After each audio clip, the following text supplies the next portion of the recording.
Hello friends, मैं प्रियंका शर्मा स्वागत करती हूं आप सभी का आप सभी के चैनल ज्ञान सागर पर। फ्रेंड्स, करंट अफेयर का शानदार सा सेशन जो सभी एग्जाम के लिए इम्पोर्टेंट है मैं लेकर के हाजिर हूं।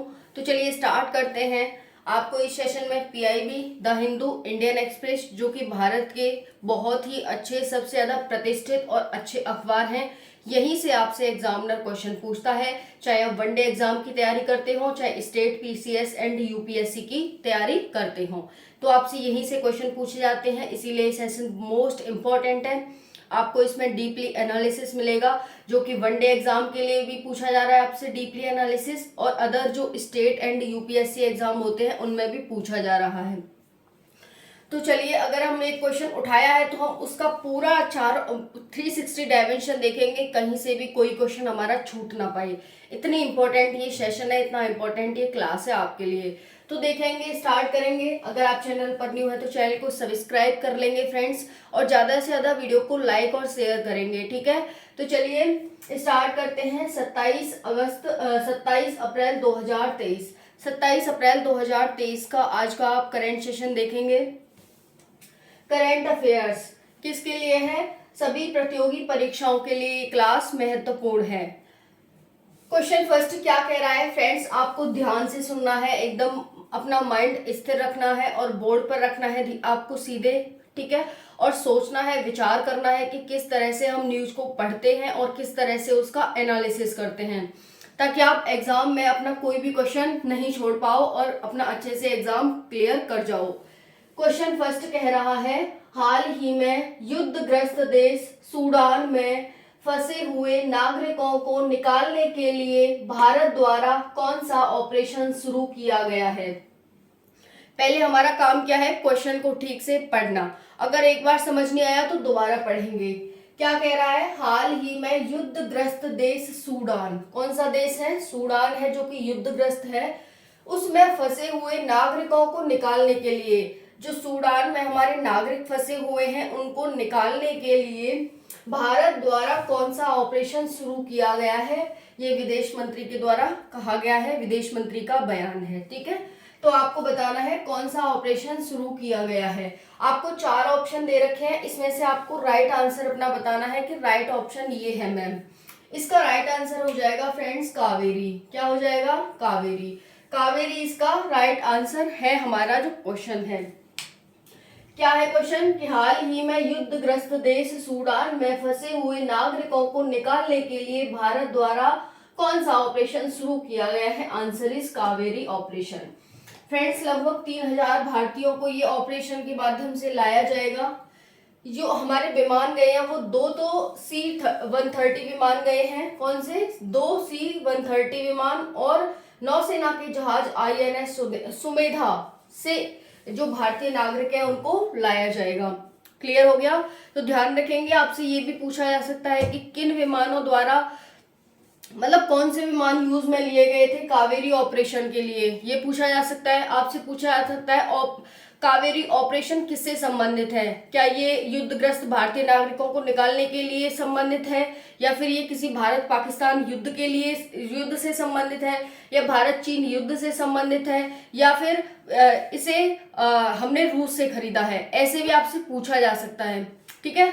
सॉरी, ये ऑपरेशन है तो ऑपरेशन इसका मतलब आपसे ऑस्ट्रेलिया से पूछा जा सकता है कि भारत और ऑस्ट्रेलिया की नौसेना के बीच होने वाला ये ऑपरेशन है, ठीक है। इस तरह पूछा जा सकता है आपसे।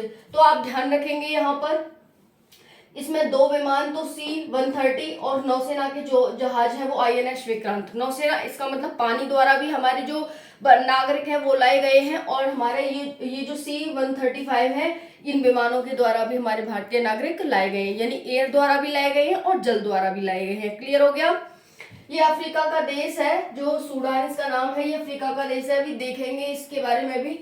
अब देखो फ्रेंड्स, हमने देख लिया अभी जो सूडान है उससे भारतीय नागरिकों को लाने के लिए कौन सा ऑपरेशन चलाया गया है, लेकिन कुछ और भी ऑपरेशन है जो महत्वपूर्ण है और 1-2 साल में चर्चा में रहे हैं।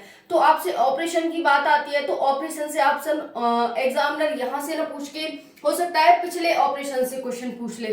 तो चलिए एक बार देख लेते हैं। देखो यहाँ पर ऑपरेशन गंगा किस लिए चलाया गया? तो यूक्रेन में फंसे भारतीयों को निकालने के लिए। रशिया यूक्रेन का युद्ध हुआ था, वहां पर भारतीय पढ़ते हैं, आपको पता है, वहां पर डॉक्टर की पढ़ाई करने जाते हैं, एमबीबीएस वगैरह। तो वहां पर जब एकदम युद्ध हो गया तो भारत ने अपने नागरिकों को निकालने के लिए कौन सा ऑपरेशन चलाया था? ऑपरेशन गंगा। तो यूक्रेन में फंसे भारतीय नागरिकों को निकालने के लिए फरवरी 2022 में भारत द्वारा ऑपरेशन गंगा चलाया गया। वहीं पर ऑपरेशन देवी शक्ति, ये किसके लिए चलाया गया? तो ऑपरेशन देवी शक्ति अफगानिस्तान में, ये इंडियन एयरफोर्स का एक अभ्यास था।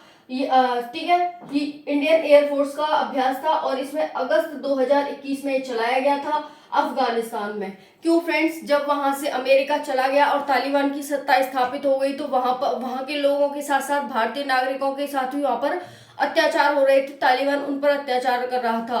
तो इसी वजह से क्या है, भारत ने एक ऑपरेशन चलाया जिसका नाम ऑपरेशन देवी शक्ति था और वहां से अपने नागरिकों को सेफली निकाल के लेकर आया भारत। नेक्स्ट है वंदे भारत मिशन।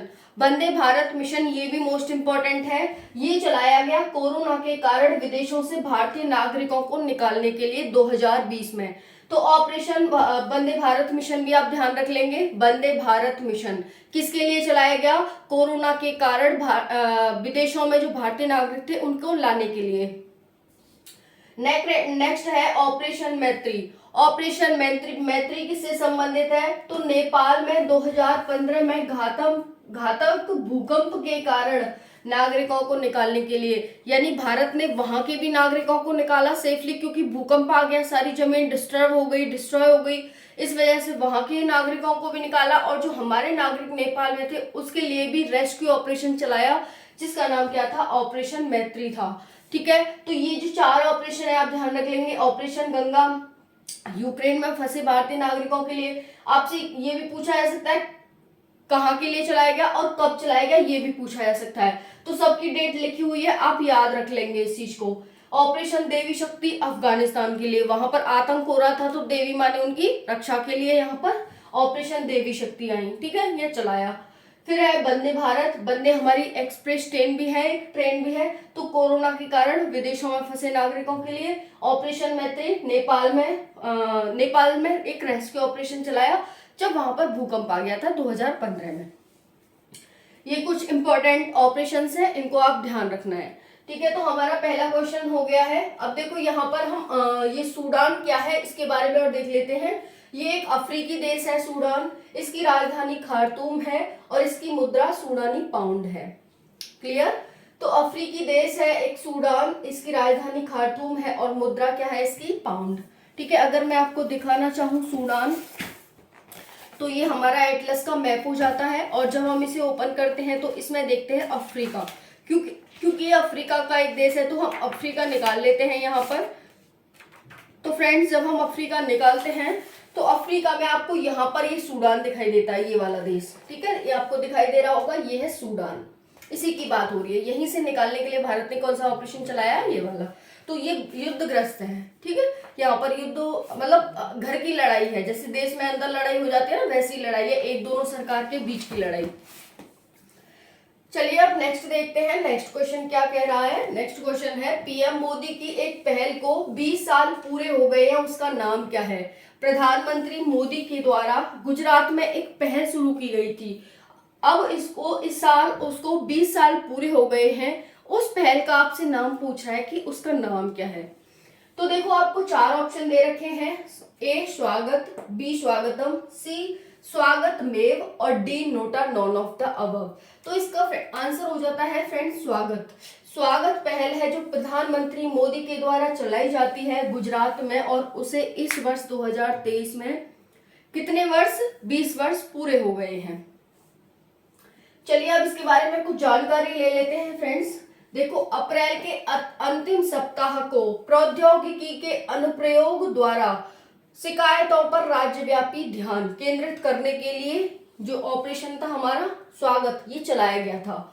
समझ आया आपको? स्वागत ऑपरेशन है, अप्रैल के अंतिम सप्ताह को इसके रूप में मनाया जा रहा है। स्वागत जो हमारी पहल थी, इसको अप्रैल के अंतिम सप्ताह को स्वागत पहल के रूप में मनाया जा रहा है गुजरात में।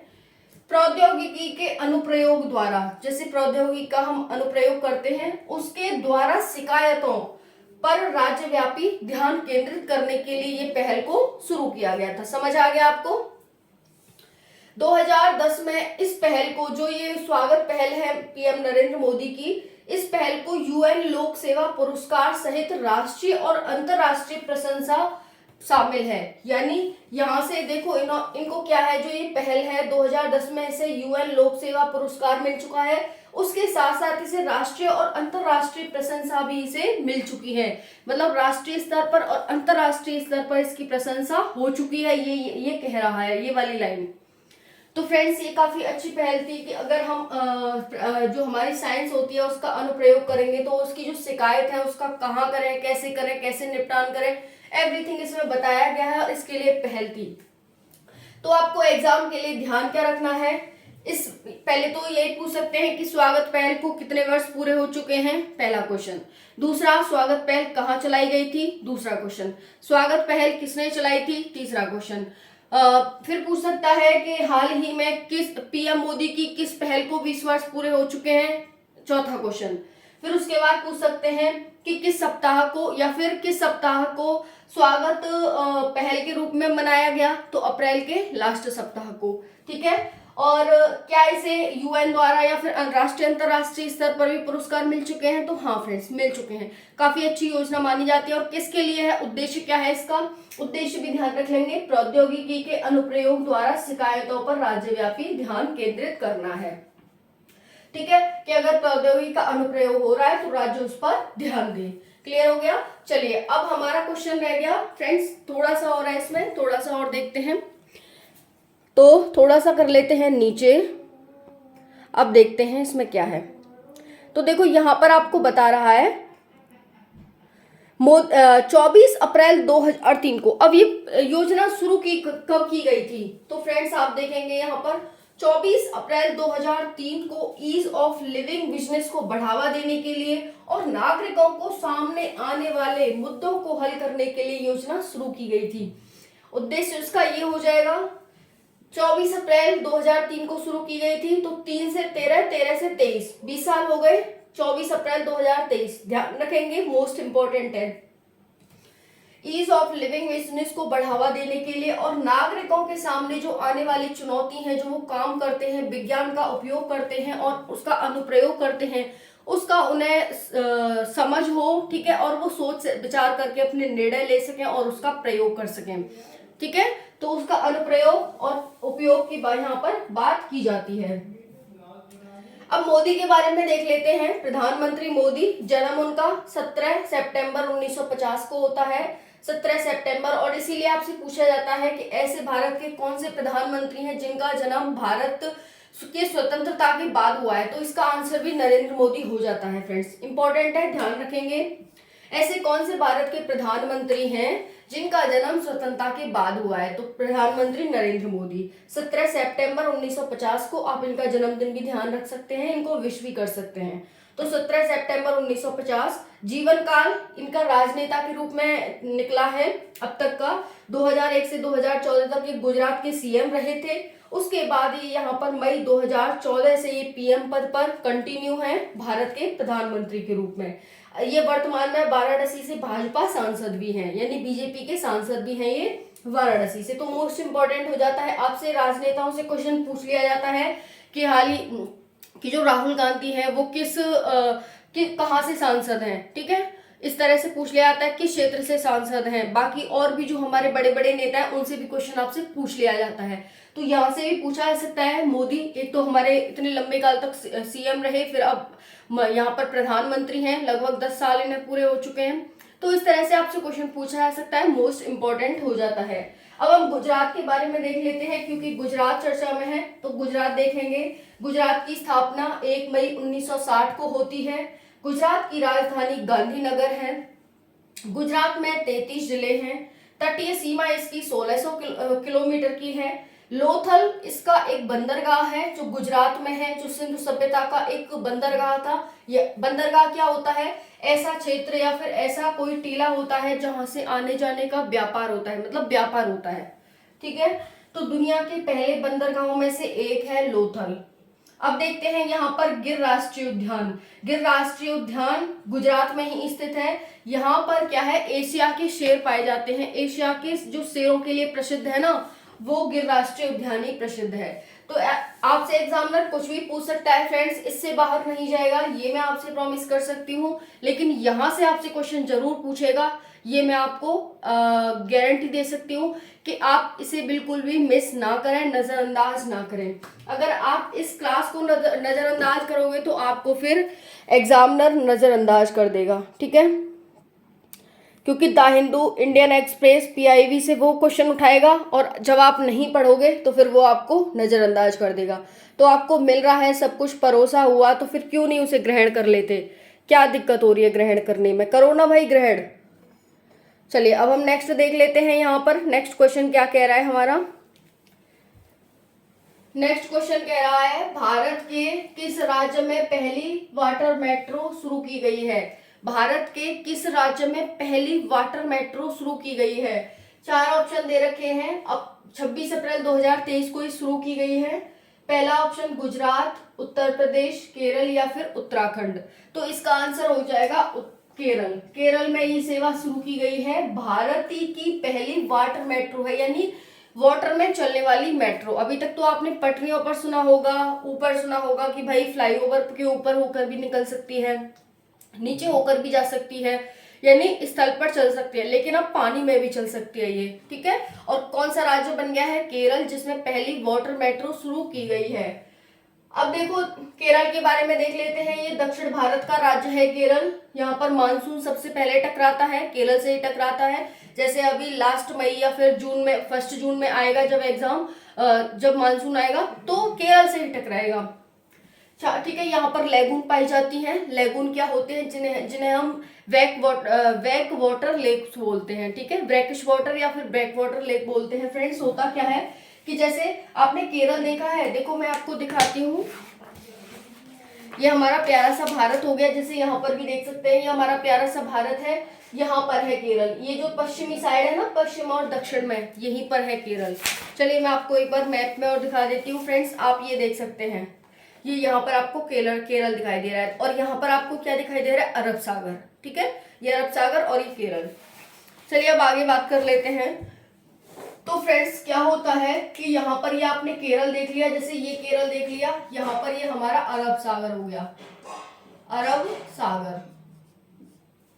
तो यहाँ पर खूब ज्यादा पानी है अरब सागर में, यहाँ पर हमारा केरल है। तो जो सागर का पानी है ना, वो केरल में अंदर चला जाता है, और जो स्थल है ना वहां पर चला जाता है, और धीरे धीरे काट काट के वो अपनी जगह बना लेता है, और वहां पर एक झील सी बन जाती है, जिसे ब्रैकिश वाटर लेक कहते हैं, ठीक है।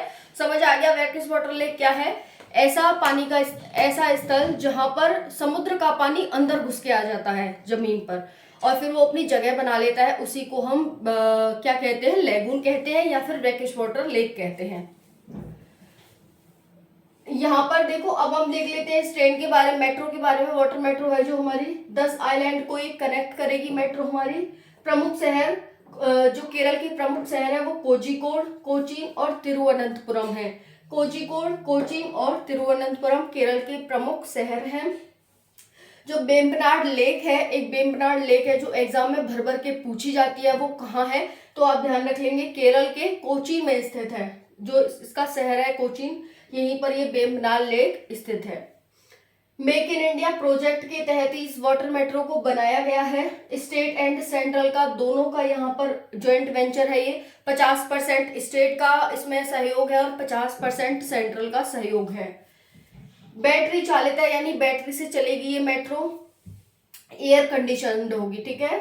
नेक्स्ट है दिव्यांगों की सहूलियत इसमें होगी, क्योंकि बहुत ज्यादा अच्छे से बनाई गई है भाई, ठीक है। इस वजह से इसमें दिव्यांगों को सहूलियत मिल सकेगी। और नेक्स्ट है इसकी जो लागत आई है, वो 1136 करोड़ रुपए आई है। 1136 करोड़ रुपए इसकी लागत है। इसमें से आधा केंद्र का है और आधा राज्य का है। टाइमिंग क्या है इसकी? तो ये कब से कब तक चलेगी? अगर कभी आप घूमने जाओ केरल में तो यहाँ पर भी विजिट कर सकते हो, घूम सकते हो इस वाटर मेट्रो में। 7 AM से 8 PM तक इसका टाइमिंग होगी, चलेगी ये। 78 इलेक्ट्रिक बोट्स को जोड़ करके इसे बनाया गया है।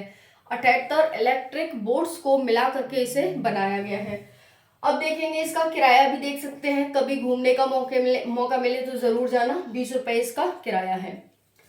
अब वेम्बनाड लेक के बारे में देख लेते हैं। मोस्ट इंपॉर्टेंट है क्योंकि मैं कह चुकी हूँ कि ये एग्जाम में भर भर की पूछी जाती है, जो कि कोचीन में स्थित है वेम्बनाड लेक।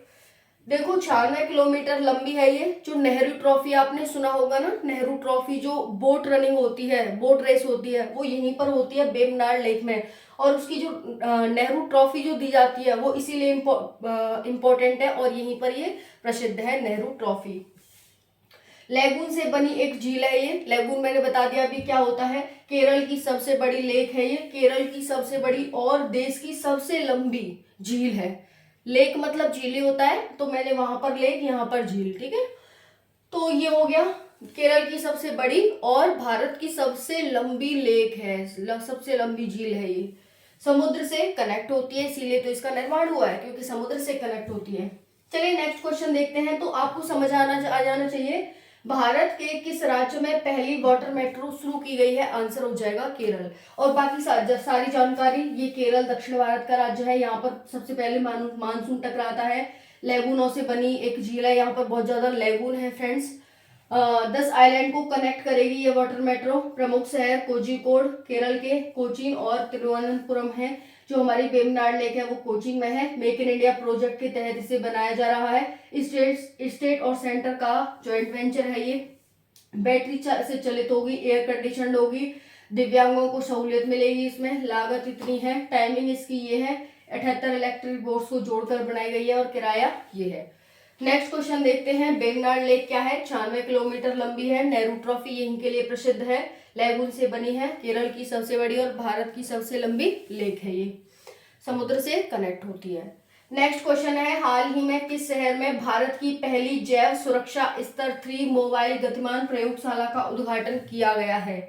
क्या कह रहा है? हाल ही में किस शहर में भारत की पहली जैव सुरक्षा स्तर 3 मोबाइल गतिमान प्रयोगशाला, यानी ये जो गतिमान है, चलती है, ठीक है, कहीं भी ले जा सकते हो उसे, मोबाइल पर एक गतिमान प्रयोगशाला है, ठीक है। जैव सुरक्षा यानी कि जीवों की सुरक्षा करने के लिए, जो आप तरह तरह की बीमारियां देखते हैं ना, उससे सुरक्षा के लिए एक प्रयोगशाला है जो कि गतिमान है। हाल ही में उसका उद्घाटन किया गया है। तो कहाँ किया गया? आपसे क्वेश्चन ये कह रहा है। 4 ऑप्शन है, दिल्ली, मुंबई, चेन्नई और नासिक। तो इसका आंसर हो जाएगा नासिक। क्या हो जाएगा? नासिक इसका आंसर हो जाएगा। ये नासिक में शुरू की गई है। देखेंगे यहाँ पर केंद्रीय स्वास्थ्य और परिवार कल्याण राज्य मंत्री। मंत्री भी 3 टाइप के होते हैं, केंद्रीय मंत्री, राज्य मंत्री और राज्य मंत्री अतिरिक्त प्रभार। ओके, तो ये राज्य मंत्री हैं यहाँ पर डॉक्टर भारती प्रवीण पवार, इनका नाम ध्यान रख लेंगे आप। दक्षिण एशिया की पहली BSL 3 रोकथाम वाली मोबाइल गतिमान प्रयोगशाला का उद्घाटन, यानी इसका नाम क्या है? BSL यानी bio security level, bio security जिसे हम BSL कह सकते हैं। 3 रोकथाम मोबाइल गतिमान प्रयोगशाला का उद्घाटन किया गया है नासिक, जो कि महाराष्ट्र में स्थित है। फ्रेंड्स, आपको समझ आ रहा है ना ये क्वेश्चन क्या कह रहा है? ये क्वेश्चन कह रहा है कि हाल ही में किस शहर में भारत की पहली जैव सुरक्षा स्तर 3 स्तर की प्रयोगशाला है, जो कि मोबाइल पर है, जो कि गतिमान है। आप मोबाइल को कहीं भी ले जा सकते हो, तो वो भी कहीं भी जा सकती है, ऐसी प्रयोगशाला है। उसके माध्यम से क्या कर सकते हैं आप? किसी भी बीमारी का पता लगा सकते हैं। उसका उद्देश्य यही है कि जो बीमारियां आती हैं, अचानक आने वाली हैं, और जो एक तो अचानक आती हैं, जैसे कोरोना अचानक आया, और या फिर बहुत सी बीमारियां रिपीट करती रहती हैं। जैसे कोरोना एक बार आ चुका, अब दोबारा भी आ रहा है, तिबारा भी आ रहा है, चौबारा भी आ रहा है, तो ये रिपीटेशन वाली बीमारी। और बहुत सी होती है जो तुरंत आ जाती है, जैसे कोरोना पहली बार आया था 2020 में। तो इन सारी जो वायरल बीमारीज होती हैं उनका पता लगाने के लिए और उनका तुरंत वहीं की वहीं पर इंतजाम करने के लिए कि खत्म हो जाए, है ना, इसके लिए ये शुरू की गई है। ये एक प्रयोगशाला है जो कि गतिमान है। दक्षिण एशिया की पहली है ये, दक्षिण एशिया की पहली BSL यानी कि जो हमारे जैव सुरक्षा स्तर है उसकी पहली प्रयोगशाला है, और ये गतिमान है। नए उभरे और फिर से उभरने वाले वायरल संक्रमणों की जांच के लिए इसे बनाया गया है। नए उभरे और फिर से उभरने वाले वायरल संक्रमणों की जांच के लिए इसे बनाया गया है, ठीक है। और यहाँ पर देख लेंगे, एक पहले से स्थित है हमारे देश में, कहाँ पर है? तेलंगाना, हैदराबाद में, जिसे राष्ट्रीय BSL 4 कहते हैं, और ये नियंत्रण प्रयोगशाला है। ओके, पीडीएफ मिल जाएगी। अगर कुछ भी आपका छूट गया हो तो पीडीएफ में देख लेना, कम्युनिटी पर थोड़ी देर में मिल जाएगी आपको। वीडियो को ज़्यादा से ज़्यादा लाइक करें, शेयर करें और सब्सक्राइब करें। वीडियो कैसी लगी कमेंट सेक्शन में जरूर बताना। Thank you so much. जय हिंद, जय भारत।